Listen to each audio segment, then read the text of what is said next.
Hello students, welcome back in my channel Best Commerce Classes. My name is Shivani. तो हम लोग बात कर रहे हैं फाइनेंशियल अकाउंटिंग के chapter recording of transaction part 1 जो कि है हमारा चैप्टर 3 क्लास 11 का। ठीक है, तो इसमें हम लोग दो इलस्ट्रेशन सॉल्व कर चुके हैं जर्नल एंट्रीज के बेस के ऊपर। ये है हमारा थर्ड इलस्ट्रेशन, ठीक है, जिसमें आपको जर्नल एंट्री तो पास करनी ही करनी है, ये भी सीखोगे। और दूसरा ही इसमें आप अकाउंटिंग इक्वेशन को फिर से जो है उसको प्रूव करना है कि कैसे इन ट्रांजैक्शंस पे वो अकाउंटिंग इक्वेशन अप्लाई हो रही है। ठीक है, इलस्ट्रेशन देखते हैं। Prove that accounting equation is satisfied in all the following transactions of Sitaram House by preparing an analysis table, also recorded transaction in general। ठीक है, इन्होंने ये जो सीताराम हाउस में 10 ट्रांजैक्शन पास किए गए हैं, इनकी आपको जर्नल एंट्री करनी है और अकाउंटिंग इक्वेशन को एनालिसिस टेबल के थ्रू प्रिपेयर करना है। ठीक तो हमारे ट्रांजैक्शंस देख लेते हैं one by one. First transaction है business commence with a capital of ₹6 lakh. फिर है second ₹4,50,000 deposited in a bank account. Third कहता है ₹2,30,000 plant and machinery purchase by paying ₹30,000 cash immediately. Fourth कह रहा है purchase goods worth ₹40,000 for cash and ₹45,000 on account. Fifth transaction कह रहा है paid a cheque of ₹2 lakh to the supplier for plant and machinery. Sixth है ₹70,000 cash sales of goods costing ₹50,000। Seventh कहता है withdrawn by the proprietor ₹35,000 cash for personal use. Eighth कह रहा है insurance paid by cheque of ₹2,500। And ninth है salary of ₹5,500 outstanding. Tenth कह रहा है furniture of ₹30,000 purchase in cash. तो ये 10 ट्रांजैक्शन है जिसका पहले हम जर्नल एंट्री पास करेंगे और ये 10 ट्रांजैक्शन मैं आपको क्वेश्चन के साथ ही साथ एलोबरेट भी करूंगी। तो चलिए लेट्स स्टार्ट अवर क्लास। तो हमारा जो फर्स्ट 2 ट्रांजैक्शन है, पहला है business commence with a capital of ₹6 lakh, यानी कि इन्होंने जब भी बिजनेस अपना स्टार्ट किया है तो उन्होंने 6 लाख रुपए इन्वेस्ट करके जो है बिजनेस को स्टार्ट किया है। तो यानी कि कैश हमारे कैपिटल इंट्रोड्यूस हुआ है। कैपिटल हमने आपको पहले भी बताया, ये मैंने आप मेरे हर इलस्ट्रेशन में ये इमेज देखोगे, ये इसलिए है जिससे कि आपको रूल डेबिट और क्रेडिट का साथ के साथ दिखे, आप अप्लाई कर सको और अपने क्वेश्चन पे सॉल्व कर सको और ये याद भी हो जाएंगे। तो इसके अकॉर्डिंग हम अकाउंट्स को 5 कैटेगरीज में डिवाइड करते हैं, जो है आपकी asset, expense, liability, income and capital. ठीक है, तो इनके इंक्रीज होने पे हमें कब क्या डेबिट करना है और डिक्रीज होने पे कब क्या क्रेडिट करना है, अगर हम साथ साथ क्वेश्चन के करें तो ये इजीली जो है हमें लर्न हो जाता है। ठीक है, तो असेट, एक्सपेंस, लाइबिलिटी, इनकम जब इंक्रीज होती है तो असेट और एक्सपेंस जब इंक्रीज होगा हम उसे डेबिट करेंगे, लेकिन लाइबिलिटी, इनकम और कैपिटल जब भी इंक्रीज होंगे तब हम उन्हें क्रेडिट करेंगे।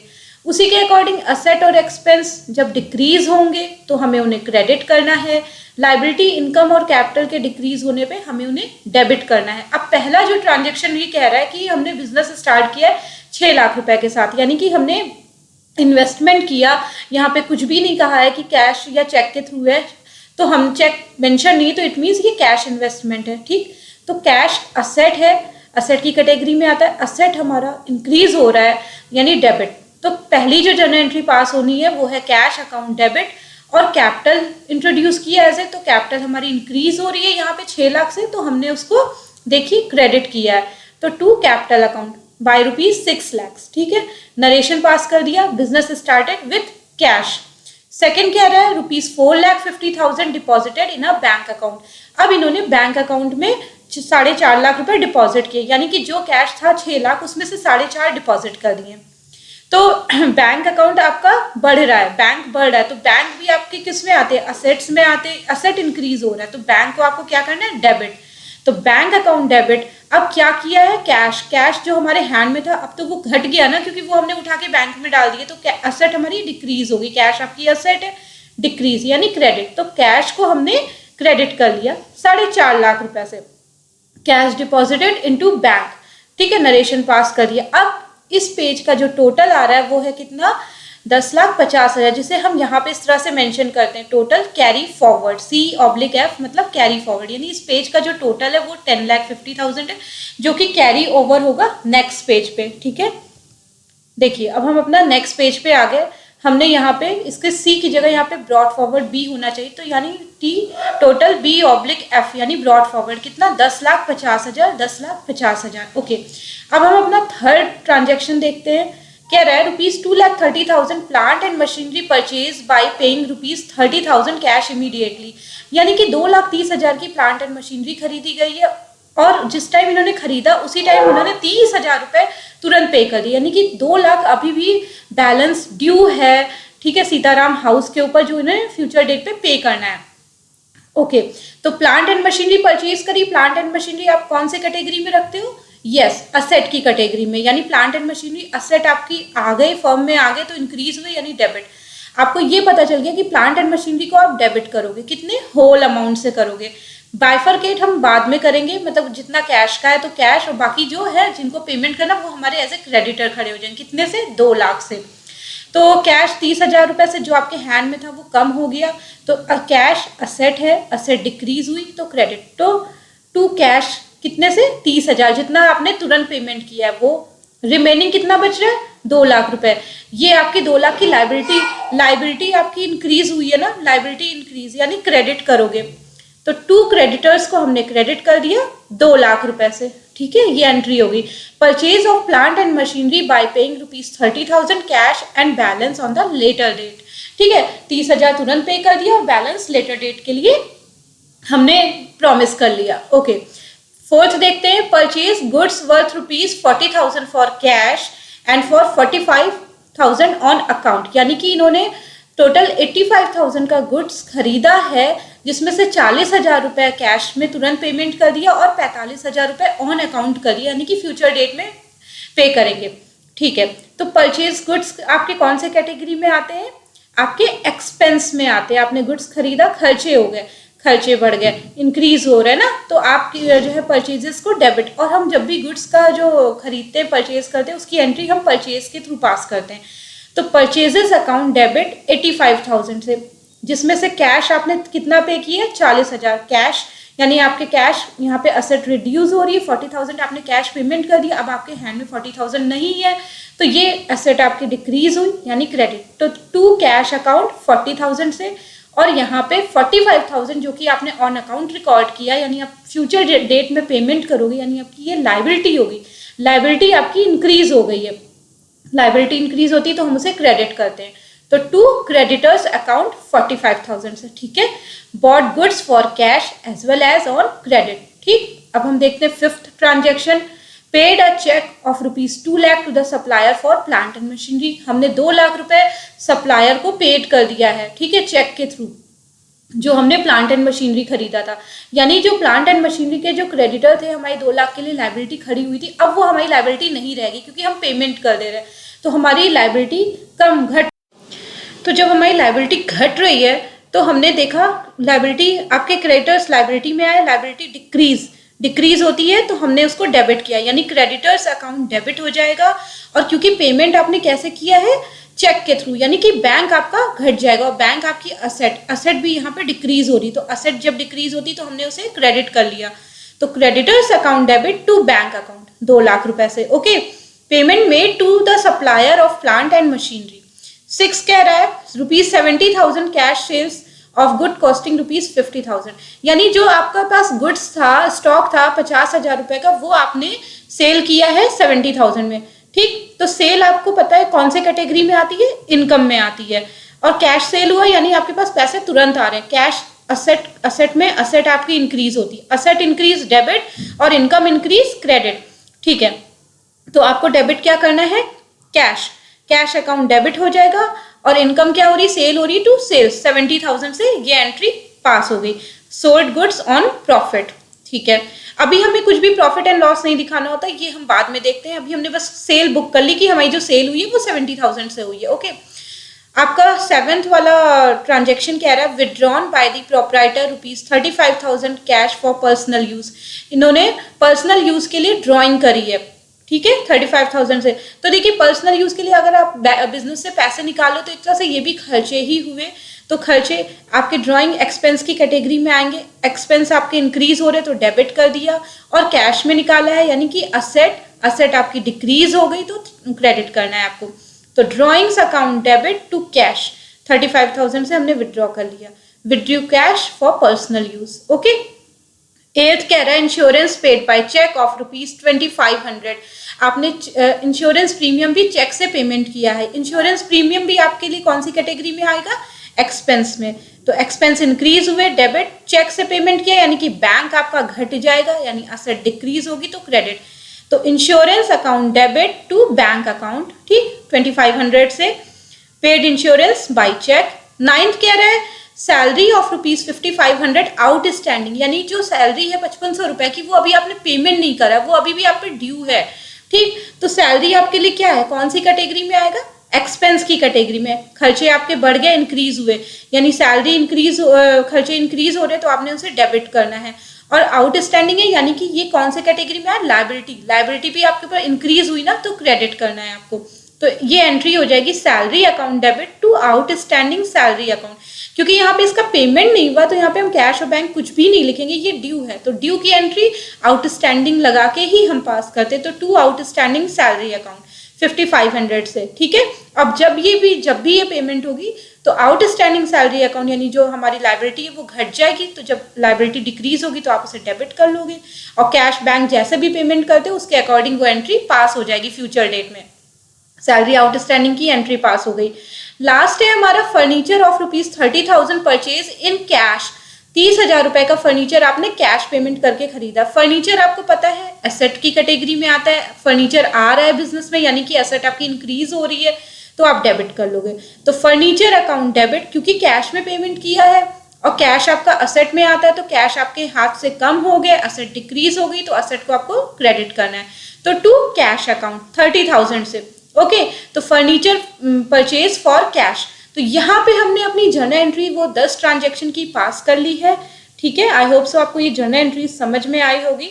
अब हम इसके आगे, ठीक है, तो अब हमें जो हमारे क्वेश्चन में फर्स्ट पार्ट बोल रहा था, जो दूसरा उसका पॉइंट था कि अकाउंटिंग इक्वेशन आपको एनालिसिस टेबल के थ्रू बनानी है, वो हम देखते हैं, उसकी बात करते हैं, ठीक है। तो ये मैंने सारे वो 10 ट्रांजेक्शन्स लिख लिए हैं जिससे आपको बार बार क्वेश्चंस ना देखना पड़े, आप यहीं पे यहीं उसको कनेक्ट कर सको। तो ये हमारा स्टेटमेंट बना हुआ है, ठीक है। अकाउंटिंग इक्वेशन को के अकॉर्डिंग जो होता है अकाउंटिंग इक्वेशन A = L+C, यानी asset = liability plus capital, okay.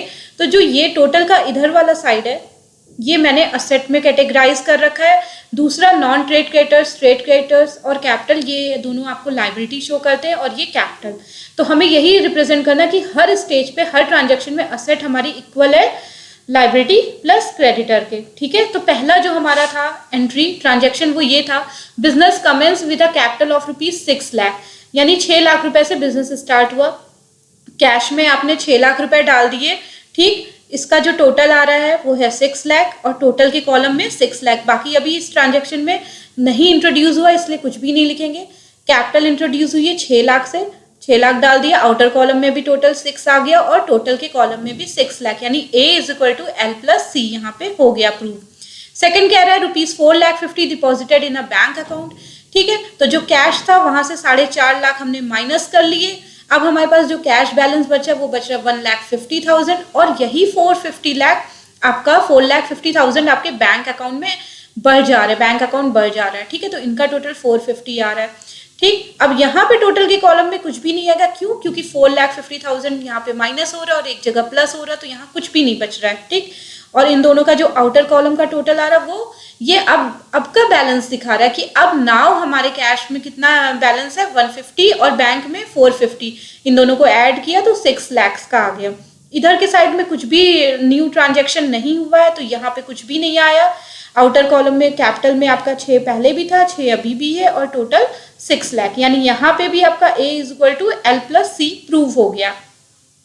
Third कह रहा है 2,30,000 रुपए का प्लांट एंड मशीनरी खरीदा है जिसमें से 30,000 रुपए कैश तुरंत पेमेंट कर दिया, ठीक। तो 30,000 रुपए फिर से कैश के बैलेंस से घट जाएगा। जो पहले आपके पास 1.5 लाख का बैलेंस था उसमें से 30,000 माइनस हो गया, तो अब जो बैलेंस बच रहा है कैश में वो बच रहा है 1,20,000 का। बाकी बैंक में कोई चेंज नहीं है तो 450 का हो गया। फर्दर यहाँ पे प्लांट एंड मशीनरी आपकी इंट्रोड्यूस हुई है ना, परचेज की कितने 2,30,000 से, तो 2,30,000 प्लांट एंड मशीनरी के अकाउंट में ऐड हो गया जिसका आउटर कॉलम भी 230 आ रहा है। टोटल में हम देखें तो 2,30,000 का प्लांट एंड मशीनरी में से 30,000 कैश माइनस हो गया, तो जो रिमेनिंग बच रहा है वो असेट साइड का टोटल वो है 2 लाख का, ठीक। और जो इनका बैलेंस बच रहा है आउटर कॉलम का 120 लाख जो इन हैंड बच रहा है, और ये 4,50,000 बैंक में और 2,30,000 प्लांट एंड मशीनरी, यानी टोटल जो अब आपका आ रहा है असेट साइड का वो है 8 लाख। एक तरह से ये समझिए जब हम बैलेंस शीट बनाते हैं तो ये वाले जो वर्किंग है ना -30, 230 और ये जो 2 लाख बच रहा है ये सब आपके इनर कॉलम है, आउटर में आपके ये गिरेंगे, ठीक है, 8 लाख वाले। बस प्रेजेंटेशन का तरीका अलग हो गया है थोड़ा।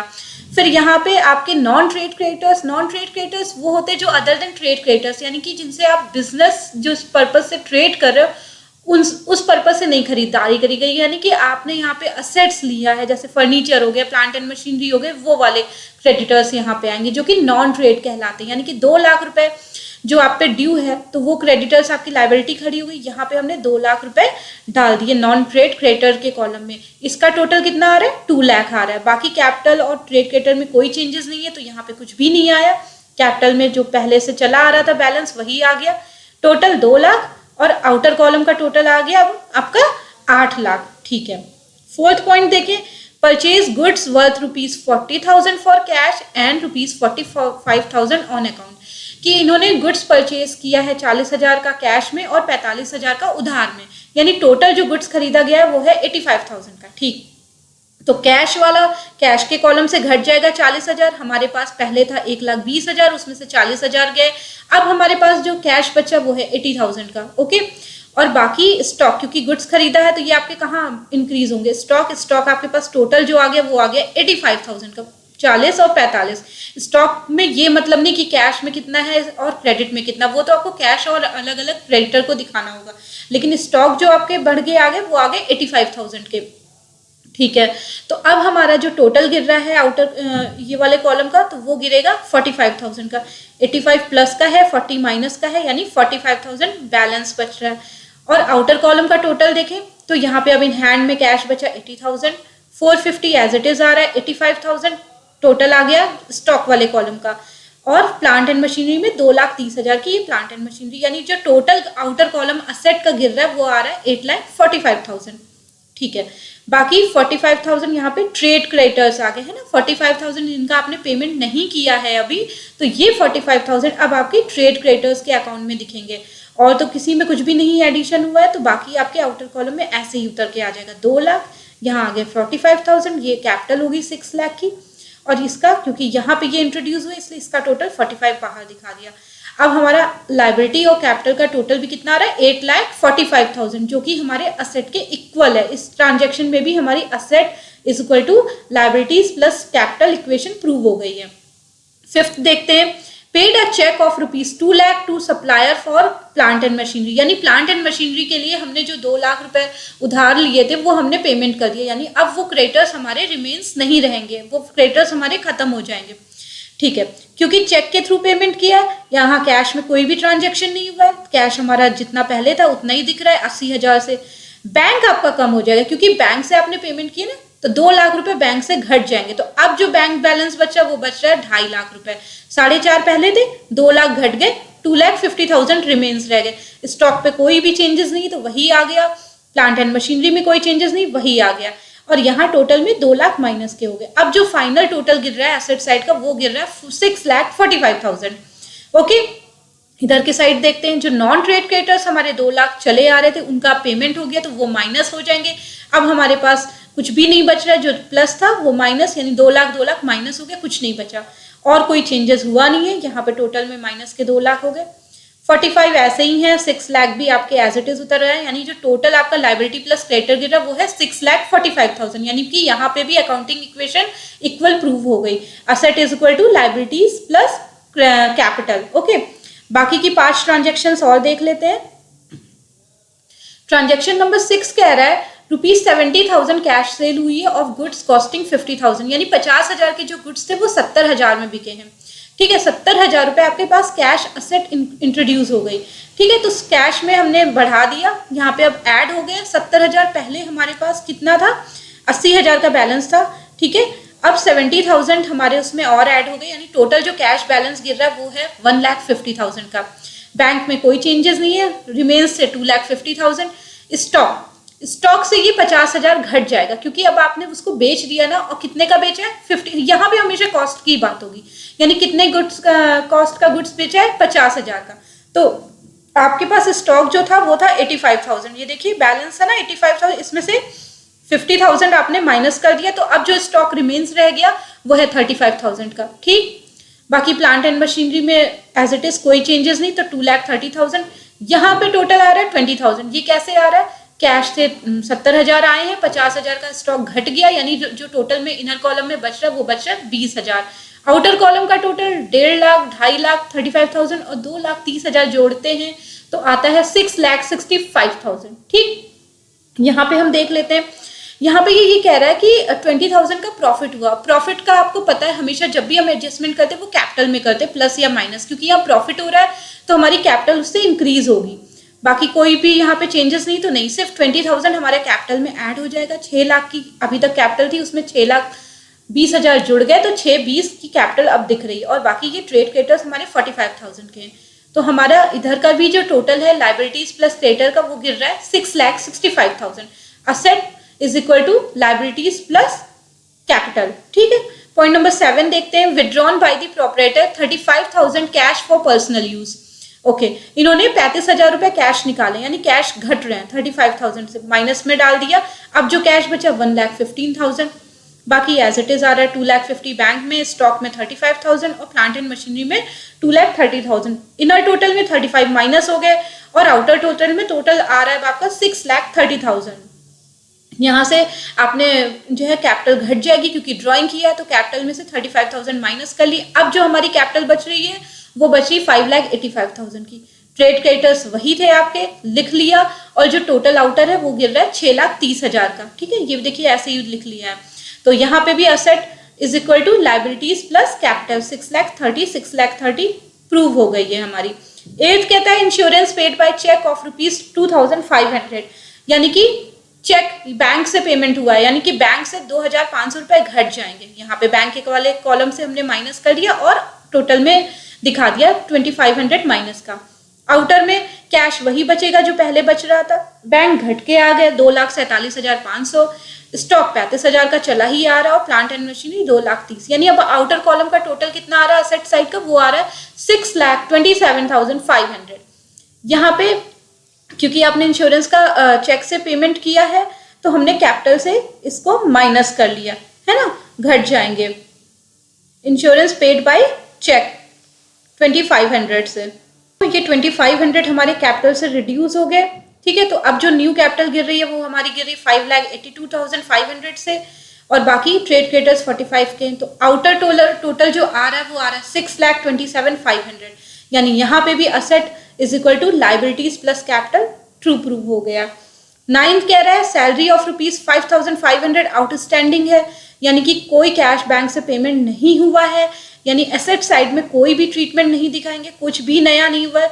ये आउटस्टैंडिंग सैलरी आपके यहाँ पे नॉन ट्रेड क्रेडिटर्स में दिख जाएगी। ये ट्रेड क्रेडिटर्स आपके नॉन ट्रेड क्रेडिटर इंक्रीज हो रहे हैं, तो 5,500 यहाँ पे एड ऑन हो गया। दूसरा कैपिटल से ये माइनस कर लेंगे, यानी जो भी कुछ होना है इसमें लाइबिलिटीज प्लस कैपिटल के साइड में ही एडजस्टमेंट एंट्री पास होनी है, बाकी और कुछ भी फर्क नहीं। यानी असेट साइड का टोटल 6,27,500 और लाइबिलिटीज प्लस कैपिटल का भी टोटल 6,27,500, क्योंकि जो भी ट्रांजैक्शन एडजस्टमेंट हुए वो इनर कॉलम में हुए, तो इनर कॉलम का इफेक्ट आउटर में नहीं, एक जगह ऐड एक जगह माइनस, तो नल इफेक्ट वही हो गया, नलीफाई हो गया। ठीक है, लास्ट देखें, फर्नीचर खरीदा है 30,000 रुपए का कैश पेमेंट करके, यानी कि यहाँ पे अब कैश आपका घट रहा है। कैश में 1,15,000 का था, 30,000 पेमेंट कर दिया फर्नीचर खरीद के, तो माइनस हो गया। बैलेंस जो कैश बच रहा है वो 85,000 का है। दूसरा फर्नीचर आपकी असेट है, असेट इंट्रोड्यूस हुई है, यानी फर्नीचर में आप ऐड कर लोगे 30,000 से। यहाँ पे भी इनर कॉलम ही एडजस्टमेंट है, एक जगह प्लस एक जगह माइनस, यहाँ पे प्लस हो रहा है और यहाँ माइनस, तो टोटलिटी पे इफेक्ट कुछ भी नहीं पड़ना है। अंदर के ही कॉलम में प्लस माइनस हुआ है, आउटर कॉलम में सेम रिजल्ट आएगा। ठीक है, 85 कैश बैलेंस बचा, यहाँ पे घट रहे हैं यहाँ पे जोड़ रहे हैं, तो ये बात वही हो गई। ठीक है, बैंक 247,500, स्टॉक 35,000 का और फर्नीचर 30,000 से, plant and machinery 2,30,000। Asset side का टोटल आ रहा है 6,27,500। लाइबिलिटीज पे कोई इफेक्ट चेंजेस नहीं दिख रहा है, तो टोटल आ रहा है 6,27,500 500 का। तो ट्रांजैक्शन नंबर 10 में भी हमने देखा कि हमारी asset is equal to liabilities plus capital हो रही है, यानी यहाँ पे भी हमारी अकाउंटिंग इक्वेशन ट्रू प्रूव हो रही है, यानी कि जितने भी 10 ट्रांजैक्शन हुए वहां पे हमारी अकाउंटिंग इक्वेशन होल्ड गुड्स। ठीक है, तो यहाँ पे हमने अपना इलस्ट्रेशन नंबर 3 कवर कर लिया। आई होप सो आपको ये जर्नल एंट्री और अकाउंटिंग इक्वेशन दोनों समझ में आया हो। ठीक है, अगर आपको ये वीडियो पसंद आया है तो आप प्लीज मेरे वीडियोस को लाइक करिए, शेयर करिए और सब्सक्राइब करिए मेरे चैनल को। और आपके इसी के साथ फिर से मिलूंगी नेक्स्ट वीडियो नेक्स्ट लेक्चर में। Till then take care, bye bye.